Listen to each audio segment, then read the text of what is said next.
Hi గారు, welcome to our channel. ప్రస్తుతం మనతో పాటు దాము బాలాజీ గారు, సీనియర్ జర్నలిస్ట్, వారితో ఒకసారి మాట్లాడదాం. సార్ నమస్కారం. నమస్తే. సార్, రాజమండ్రిలో ఒక మెడికో స్టూడెంట్ నాగాంజలి అనే ఒక అమ్మాయి సూసైడ్ చేసుకుంది సార్. ఇప్పుడు అక్కడ సెన్సేషన్ క్రియేట్ చేసింది. అంటే రెండు పొలిటికల్ పార్టీస్ వైసీపీ టీడీపీ మధ్య ఇది ఒక వార్లా కూడా మారిపోయింది. మరి పవన్ కళ్యాణ్ గారు కూడా దీనిపైన స్పందించడం జరిగింది. అసలు ఏం జరిగింది ఈ అమ్మాయి విషయంలో, ఎందుకు సూసైడ్ చేసుకుంది, మరి పవన్ కళ్యాణ్ గారు ఏ విధంగా స్పందించారు? ఇది అత్యంత దురదృష్టకర సంఘటన. ఒక అమ్మాయి చదువుతున్న మెడికో చేస్తున్న అమ్మాయి ఒక సెక్సువల్ హరాస్మెంట్ వల్ల ఆత్మహత్య చేసుకొని చనిపోయింది. సో ఇది ఏం జరిగిందంటే, ఈ అమ్మాయి పేరు నల్లపు నాగాంజలి. వీళ్ళ అమ్మా నాన్న అనంతలక్ష్మి సుబ్బారావు. వీళ్ళది ఏలూరు జిల్లా జీలుగుమిల్లి మండలం రౌతుగూడెం వీళ్ళ ఊరు. 12 ఏళ్ల పాటు వీళ్ళకి పిల్లలు లేకపోతే అమ్మ నాన్నకి వీళ్ళు అనేక పూజలు గుళ్ళు అవన్నీ తిరిగారు. అన్నీ చేసిన తర్వాత వాళ్ళకి 12 ఏళ్ల తర్వాత పుట్టిన అమ్మాయి, అందుకని అల్లారు ముద్దుగా చాకున్నారు. దాని తర్వాత దాదాపు 3.5 ఎకరాలు అమ్మి ఈ అమ్మాయిని బీఫార్మసీ చదివించారు. ఈ అమ్మాయి బీఫార్మసీ ఫైనల్ ఇయర్లో ఉంది. ఇంకొక 3 monthsలో కంప్లీట్ అవుతుంది. ఈ లోపల ఆ అమ్మాయి ఇంటర్న్షిప్ చేయాలంటే కాలేజీలో అక్కడ ఉన్న కిమ్స్ బొలినేని హాస్పిటల్ అని రాజమండ్రిలో హాస్పిటల్లో 3 నెలలకు ముందు ఇంటర్న్షిప్గా జాయిన్ అయింది. ఫార్మసిస్ట్గా ఆ అమ్మాయి పనిచేయడం మొదలుపెట్టింది. ఈ క్రమంలో అక్కడ ఏజీఎం ఉన్నాడు, అసిస్టెంట్ జనరల్ మేనేజర్. అతని పేరు దువ్వాడ మాధవరావు దీపక్. ఇతను కొద్దిగా అందంగా ఉంటాడు. ఇతనికి ఈ హాస్పిటల్ యాజమాన్యానికి బంధుత్వం ఉందని చెప్తున్నారు. ఇతనికి ఆల్రెడీ పెళ్ళయింది, బాబున్నాడు. ఇతని మామ, పిల్లనిచ్చిన మామ తెలుగుదేశంలో ఉంటాడు, తెలుగుదేశం నాయకులకి దగ్గరగా ఉంటాడు. ఈ హాస్పిటల్కి కూడా బంధువు. అలాగా ఇతనికి కొంత అమ్మాయిలు పిచ్చుంది. గతంలో కూడా ఇతను ఒక హోమియోపతి కాలేజీలో పనిచేసినప్పుడు అక్కడ ఒక లెక్చరర్ని, మహిళా లెక్చరర్ని కూడా వేధించారని చెప్పి ఇతన్ని డిబార్ చేశారు కాలేజీ నుంచి. ఆ తర్వాత 2015లో కేసు పెట్టారు. ఆ కేసు ఇప్పటికీ నడుస్తుంది.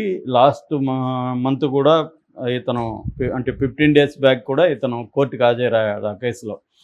అట్లాగే ఈ హాస్పిటల్లో కూడా డ్యూటీ డాక్టర్లను కావచ్చు, నర్సులను కావచ్చు ఇతను లైంగికంగా వేధించడం, తన అధికారాన్ని, తన బంధుత్వాన్ని ఉపయోగించుకొని వాళ్ళని లొంగదీసుకోవడం, తర్వాత కోరికలు తీర్చుకొని వదిలేయడం, ఇలాంటివి చేస్తున్నాడు అనేది ఆరోపణలు ఉన్నాయి. ఈ సందర్భంలో ఏమైందంటే, ఒక ఫంక్షన్ జరిగింది. ఆ ఫంక్షన్కి అమ్మాయి రెడ్ శారీ కట్టుకొని వెళ్ళింది ఫస్ట్ టైము. అప్పుడు అతని కంట్లో అమ్మాయి పడింది. అరే ఎవరు ఈ అమ్మాయి బాగుంది, నేను ఇన్ని రోజులు గమనించలేదే అన్నట్టుగా అతను అప్పటి నుంచి ఈ అమ్మాయితో స్నేహం చేయడం మొదలుపెట్టాడు. ఈ అమ్మాయిని ప్రేమిస్తున్నానని వెంటపడ్డాడు. దాంతో ఈ అమ్మాయి కూడా అతని ఓకే చెప్పింది. తర్వాత పెళ్లి చేసుకుంటాను నిన్ను, నాకు నా భార్య అంటే ఇష్టం లేదు, త్వరలో విడాకులు ఇస్తున్నాను, నిన్ను పెళ్లి చేసుకుంటానని ఈ అమ్మాయిని నమ్మించాడు. ఈ అమ్మాయి కూడా అంటే మామూలుగా ఏమవుతుందంటే, ఒక హాస్పిటల్లో ఒక అడ్మిన్ స్థాయిలో పెద్దవాళ్ళు ఉన్నప్పుడు కానీ, లేకపోతే ఆఫీసుల్లో బాసులు కానీ, ఇలాంటి వాళ్ళు వాళ్ళ పవర్ని, వాళ్ళ పొజిషన్ని ఉపయోగించుకొని కింది స్థాయి ఎంప్లాయీస్ని లైన్లో పెట్టడం అనేది జనరల్గా జరుగుతుంది. సో వీళ్ళు కూడా ఏమనుకుంటారంటే, ఒక అథారిటీ ఫిగర్ కాబట్టి వీళ్ళకి కూడా అట్రాక్షన్ కలుగుతుంది, పైగా అందంగా కూడా ఉన్నాడు. అలాగా ఇతను మొత్తానికి ఆమెని పెళ్లి చేసుకుంటాననేది చేసి వీళ్ళిద్దరూ ఫిజికల్గా కలవడం మొదలుపెట్టారు. అలాగే జరిగింది. కానీ అతను ఏంటంటే, ఈ అమ్మాయి ఎప్పుడైనా పెళ్లి చేసుకోమని అడిగినప్పుడంతా కొట్టడం మొదలుపెట్టాడు. టార్చర్ చేయడం మొదలుపెట్టాడు. అవన్నీ కూడా ఈ అమ్మాయి ఎప్పటికప్పుడు తన రూమ్కి వచ్చి ఫోటోలు తీసుకొని పెట్టుకునేది. సెల్లో తన గాయాలని అన్నిటిని ఫోటోలు తీసుకొని పెట్టుకునేది అనమాట. అట్లాగే డైరీలో రాసుకునేది. అలాగా ఈ అమ్మాయి అంటే, ఇతను అంటే నేను ఇప్పుడు ఇతనికి యాంటీగా బయటకు వస్తే, ఆయనకు ఒక భార్య ఉంది, కొడుకున్నాడు కదా, వాళ్ళ ఫ్యామిలీ ఇది అవుతుంది, మనం చేయకూడదు అని అమ్మాయి సహిస్తూ వచ్చింది. కానీ ఇది ఇతనిది ఎక్కువైపోయింది రాను రాను. లాస్ట్ మంత్ May 23న ఈ అమ్మాయి ఫైనల్గా అడిగింది, నన్ను పెళ్లి చేసుకుంటావో లేదని. అతను చాలా బండబూతులు తిట్టాడు. దాంతో ఈ అమ్మాయికి అర్థమైపోయింది, ఇతను నన్ను చేసుకోడు, వాడుకుంటాడు, ఇతనితో ఉంటే నాకు టార్చర్ చూపిస్తాడు, లైంగికంగా కూడా బాగా వేధిస్తున్నాడు అని చెప్పి ఆ అమ్మాయి ఆత్మహత్య చేసుకోవాలనుకుంది. డైరీలో ఒక ఆత్మహత్య లేఖ కూడా రాసింది. అందులో డీటెయిల్స్ అంతా రాసింది. సో ఇతనికి శిక్ష పడాలని కూడా కోరుకునింది. కోరుకొని ఏం చేసిందంటే ఒక అనస్థీసియా ఇంజెక్షన్ VB అనే ఒక అనస్థీసియా 10 mg వేసుకుందని చెప్తున్నారు. అది ఓవర్ డోస్ కాబట్టి ఈ అమ్మాయి కోమాలోకి వెళ్ళిపోయింది. సో ఇది వీళ్ళ రూమ్మేట్స్ ముగ్గురు ఉంటారు. ఆ రూమ్మేట్స్ చూసి అదే హాస్పిటల్లోనే జాయిన్ చేశారు. ఫైనల్గా వెంటిలేటర్ మీద 12 రోజుల పాటు ఆమె పోరాడింది. పేరెంట్స్ అంతా కూడా ఏడుస్తూ రోజు అక్కడే కూర్చున్నారు. సో కానీ బతుకుతుందనే హోప్తోనే ఉన్నారు. కానీ మొన్న 2 రోజుల ముందు ఆమె కంప్లీట్గా మళ్ళీ దీంట్లోకి వెళ్ళిపోయింది. నిన్న చనిపోయింది. ఈ దీపక్ అనే అతన్ని ఈ కేసుని ఏమంటే ఈ హాస్పిటల్ యాజమాన్యం సరిగా డీల్ చేయలేదు. మామూలుగా అయితే ఇలాంటివి జరిగినప్పుడు ఇమ్మీడియట్గా దీన్ని మెడికో లీగల్ కేసు పెట్టాలి, సెక్షన్ పెట్టి అతన్ని, ఎందుకంటే డైరీలో అమ్మాయి రాసింది కూడా. అట్లాగే వీళ్ళ నాన్న సుబ్బారావు కూడా కంప్లైంట్ ఇచ్చాడు, మా అమ్మాయి ఇలా చేసుకోవడానికి కారణం ఈ దీపక్ అని. కానీ దీపక్ని 27 వరకు అరెస్ట్ చేయలేదు, 23 జరిగితే ఈ లోపల వైసీపీ వాళ్ళు రంగంలో దిగారు. వాళ్ళు ఆందోళన చేయడం మొదలుపెట్టారు. వరుదు కళ్యాణి ఎమ్మెల్సీ ఆమె చాలా గట్టిగా పవన్ కళ్యాణ్ నిలదీసింది. నేను అండగా ఉంటాను, ఒక్కొక్కడు అమ్మాయిల జోలికి వస్తే తోలు తీస్తానని మాట్లాడతావు, ఇప్పుడు నువ్వు ఆ దీపక్ తోలు ఎందుకు తీయట్లేదని ఆమె కళ్యాణ్ ప్రశ్నించింది.